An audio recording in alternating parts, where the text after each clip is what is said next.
So I just finished watching part two of the director's cut of Rebel Moon. And I have to say, man, I definitely enjoyed this version a whole lot more than the PG-13 version. I believe part two is like 35 to 40 minutes shorter than part one. Um, it's just, you get more story building in this. The violence is brutal.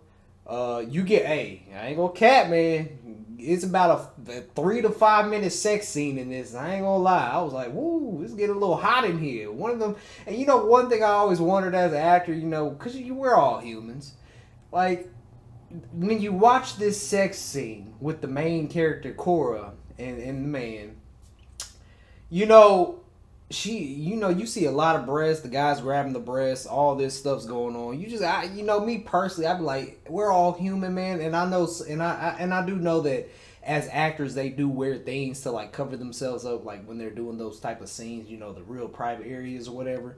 But man, it would be so hard not to get a cucumber, man. You know what I'm saying? It'd just be so hard, yeah. Cause I'm a man. If I'm grabbing on things and stuff like that, I'm be like, ooh. Let's get back to the PG version.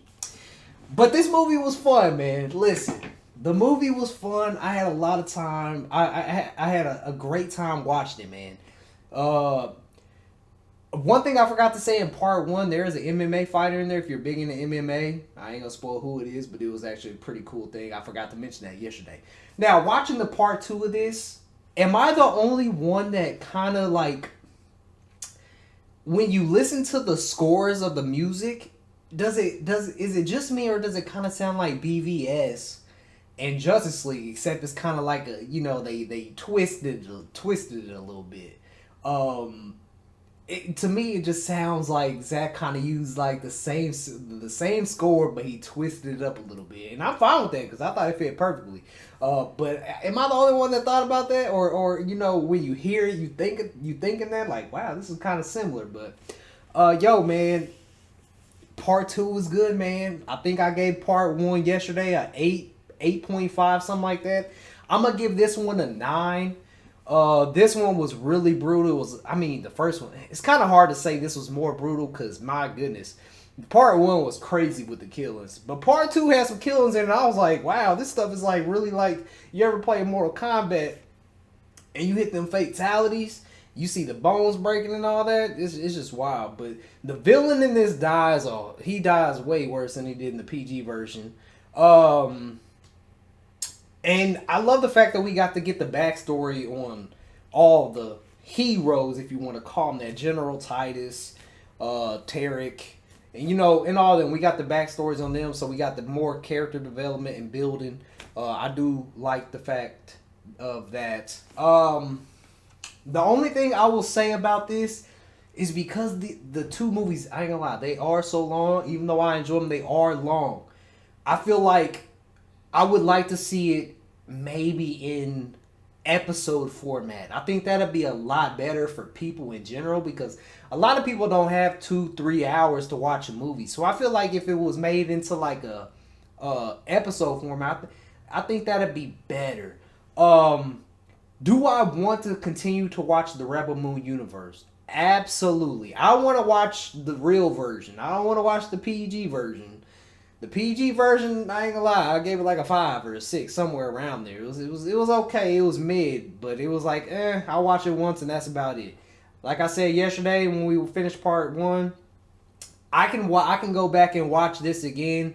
I can go back and watch part one again, because I enjoyed it that much. The killings and stuff was just crazy.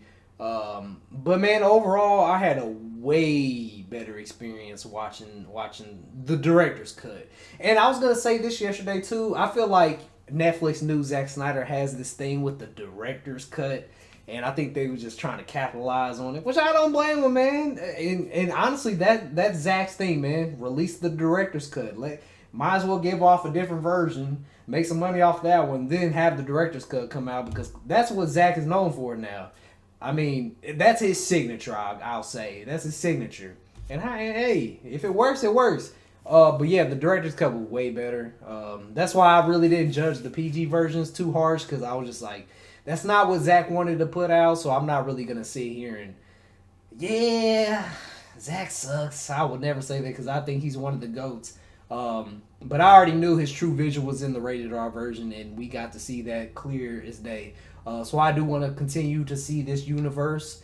Hopefully, we can give him like episode format or something, or it's a little bit shorter, or just something like that, man. Because 3 hours is a long time, and I'm a weird person. When I start something, I have to finish it. I can't start something and then not finish it. So like I can't watch an hour of Rebel Moon and then go take a break and do something else and then continue to watch it. I gotta watch it fully. I'm just weird like that with everything. Once I start something, I absolutely have to see it through. So yeah, man, I'm gonna give it a 9. Definitely check it out if you're still on the fence of watching the Rebel Moon movies again.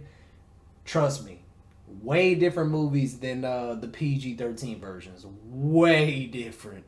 But yeah, man, that's my thoughts on that. Post your comments down below. Let me know what you guys thought. Have you seen Rebel Moon Part 1 and 2, the director's cut? If you have, let me know what you guys think in the comments down below. I will catch you guys in the next video, man. 100,000 subscribers is grind time. Let's get it.